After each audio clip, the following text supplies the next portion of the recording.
This is Umar for BoxNation in association with Global Next Trade. What a show we've got here November 1st. Lights out. I think Dev made a really good point that obviously Queensberry and yourselves have really focused on the heavyweight division. It seems like you're transitioning that to the light heavyweight division, George.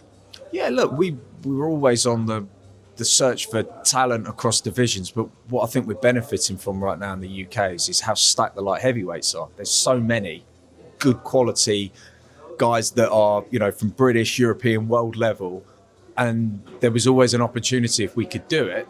We get enough of them under the umbrella, we can make in-house really competitive fights and fight cards like we've got on the 1st of November. And I think a main event, it doesn't get much more competitive than that. I think Josh will go in the eyes of most as the favourite, and we're delighted that he's joined Queensberry. But we know Zach, and we know when Zach is on form, Zach is a handful for anyone. And Zach can outbox a lot of quality fighters and has done previously.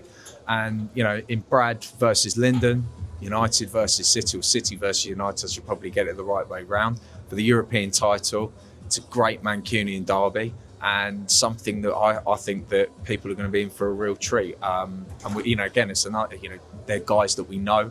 We're delighted that Brad's come and joined us, and we've known Lyndon for many years. He was with us for a number of fights. He had his first 2 fights against Anthony Yard with us, and then obviously, we parted ways, but he's back, he's in the away corner, and he fancies coming over and spoiling our plans with Brad. So it's got a bit of heat to it, it's got a bit of excitement.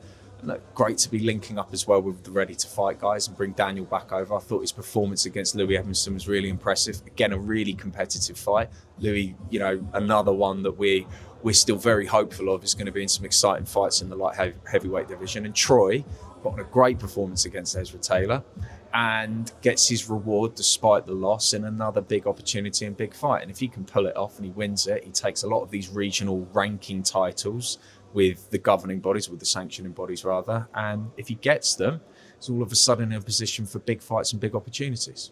So tickets are on sale now for November 1st, going to the Co-op Live. Was the thinking mainly behind that due to the Manchester Derby fight with Ray and Arthur? I think as well, look, a lot of the time we got to marry up venues, we've got to marry up dates with DAZN. They obviously work with a number of the promoters as well, and we've got to plan ahead accordingly. We had the opportunity to book the venue. They're great people to work with. It's an unbelievable arena, one of the best I've experienced working in. I haven't had the pleasure of watching anything there except boxing yet, but I'm told it's outstanding for all entertainment things. But look, it's a great venue for boxing. You get a great atmosphere. We've got local fighters fighting. We've got guys that will travel up from the Midlands, and we know that we can expect people buying through Ticketmaster just naturally turning up and watching a great night of boxing. And with everything else that's going on in the sport right now, it felt like a good time to be back up in Manchester. We've had some very good shows and good success at the gate recently.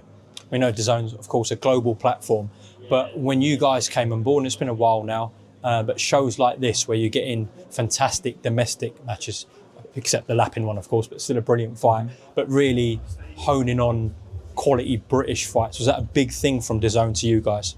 No, not necessarily. Look, I think they, one of the things that obviously they wanted to work with Queensberry for is what we've built in terms of a stable and the depth of that stable. We're predominantly a UK-focused business, and we have been for, a long, long time now. So the majority of our stable of fighters are obviously going to be British fighters. And where I get excited, and I think boxing fans, particularly in this country, get excited, is when you can make domestic fights that resonate with the fans, that have got intrigue, not just doing it for the sake of it, but there's storylines, there's narratives, there's competition, there's a principle that you win a fight, you can go on and do things that are, propel your career. People buy into it, and we're seeing that. And this card speaks for itself. We are very dominant right now in 175 pound division domestically, and for us, if we've got that dominant position, we want to match these guys in-house. We want to match them together, because the winners can fight the winners, the losers, it doesn't mean the end of the world. They can come back,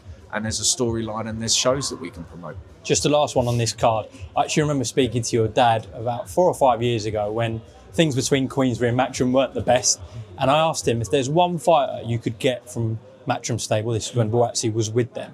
He said Joshua Buatsi. So how delighted were you to get his signature over the line? Really excited. We got to know Josh, well, from the experiences of, helping to run and promote the Riyadh season shows with His Excellency, the one at Wembley, and then obviously the one where he fought Callum out in Riyadh. So, look, we tried to sign Josh when he first turned over. He obviously made a different decision, and but we've got him now, and he's joined what we hope is the right platform and the right partner for him to excel and propel his career back to where he wants to be, which is his fighting for world championships. You know, he came unstuck, came very close in what was, for me, the standout fight, you know, particularly between two Brits last year, earlier this year, I should say, between him and Callum. It was a great fight. And again, look, lose fun, but it was the fact that it was so competitive, the fact that it's at such a high level. It doesn't matter if you lose these fights, you still can come back, you can still headline, you can still be in exciting things. And if Josh comes through, which is a tough ask, but if he does come through against Zach, then there is no reason within the next 6 months he's not fighting for a world title, and we'll make that happen. Well, that's all November 1st at the Card Live in Manchester. Get your tickets, are on sale now. If not, watch it on DAZN, the global home of boxing. George, I can't not speak to you and talk to you about the weekend. I mean, Moses Itauma is making so many waves now. Just give me your reflections on what was an incredible first round stoppage. He's just a phenomenally talented young man who we've all become very fond of at Queensberry because we've got to know him for, you know, a number of years now. He's been with us, and obviously the relationship that we've had with Carol. So we've known him for a long, long time, and we were proud. I'm going to be honest with you. It was a very proud moment for all of us because you're watching this young man blossom into the next potential superstar of British sport, not British boxing, but of British sport. He has all the capabilities in the ring, the personality outside the ring, the way he carries himself, the discipline he's showing in the gym, and the performances inside the ring against quality level fighters now, like Dillian Whyte, who's been there and done it and got the T-shirt many, many times. And it's just an exciting journey that we're only on the beginning of. And, you know, so obviously he's now broken into the top 10 ratings with the Ring magazine. And look, the job now, there's a lot of people calling for different fights, but the job now is to keep pushing him as a personality, as a draw globally, but also making sure that we're making the right improvements for him in matchmaking and styles, that so when we are ready to go, right, let's go, we're going for these big guys, he's completely ready and can go and do it, and not just win things but defend them and build a career where he is, like I say, a global phenomenon. How do you match him? Because this is not a normal scenario. We're like talking at the business end of a 20-year-old's career. It's remarkable. So I know there was some calls for Filip Hrgović to fight Moses, who had a brilliant win against David Adelaide, but he has suffered a bad cut, so that I don't know how long that rules him out. So what is that next step? Because you've got to keep him at world level, I guess, George. I think it's too soon to say. I think, look, the next step is a step up. It's just how big that step up is yet is something that we as a team will address and assess with his training team, with his management team. We'll all be discussing that. We haven't got to rush and make a decision. It's just, despite only having 2 minutes of action in the ring, what fans have got to remember and appreciate here is it's the 10, 11-week training camp. So he needs to give his body a rest. Okay, he's 20 years old. So doesn't maybe need as much time off as a 35-year-old would need, but he does need to recover. He needs to chill out. He deserves that. He's had an exhausting week out in Riyadh, a lot of media commitments, and that was a new experience for him, headlining a show, a big event on a Riyadh season show with the world watching him, and he took it all in his stride. But we as his promoters have got to make sure that whatever that next step is, it's the right next step, and we're not going to rush that decision. Moses isn't going to be rushed into that decision, and when we're able to, we're going to update everyone on what that next move is. Well, so I guess it's a bit of a headache, but it's better that you're doing that job than anyone else. So, yeah, listen, we're excited. I mean, as I say, these types of talents don't come off in any sport, you know, and certainly from a British boxing perspective, all I can say is, I not that the fans aren't already excited, but get excited if you're not, because this kid is special. He is capable of doing some really, really amazing things, and this is only the beginning. Last one, George. Again, in the heavyweight division, I know you've got a meeting with Sam Jones, your dad, Daniel Dubois, etc. next week. So we'll get an update after that. But we did see a statement from him yesterday saying that he's parted ways with Don Charles. So what do you expect Daniel's next move to be, and what did you think of that move from him? So, look, I mean, you know, in terms of what he's decided to do with his training team, that's a decision that sits with him, and ultimately we have to respect it. It's not, you know, that's not our role. Our role as the promoters to stage and plan what the next fights are and to deliver those different options to Daniel. We'll be assessing them with him again, like I just said with Moses. We've got meetings next week with Daniel's team.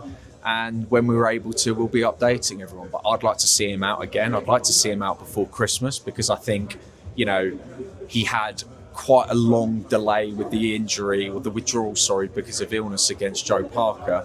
Because of that, he hadn't been as active as he had been in that lead up towards the Joshua fight. And I'm not, you know, making excuses for him, but I always feel that Daniel, like a lot of fighters, they produce their best work when they've been busy rather than being in an active. And I wouldn't say it's been an inactive year for Daniel, but it's not been as active as perhaps it should have been with that illness and the withdrawal for the Parker fight. So, yeah, I mean, he fought in July. I'd love to see him out before Christmas. If you've lost to Alexander Usyk, doesn't mean that you're a bad fighter. And, you know, he has the capabilities of becoming a 2-time world heavyweight champion. Just something that we're behind him on, and we'll do everything that we possibly can to make sure happens. Top man, George. Thank you very much. Thanks, mate.